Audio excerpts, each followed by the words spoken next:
balita ko may jowa na yung ka-Amy mo ah.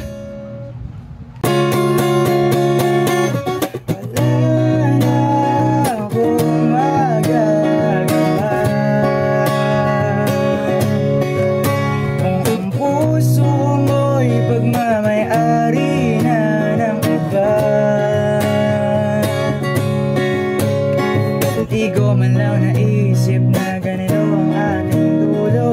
Akala ko kasi pang-habang buhay na tayo. Wala na akong magagawa kung ang puso mo'y pagmamayari na ng iba.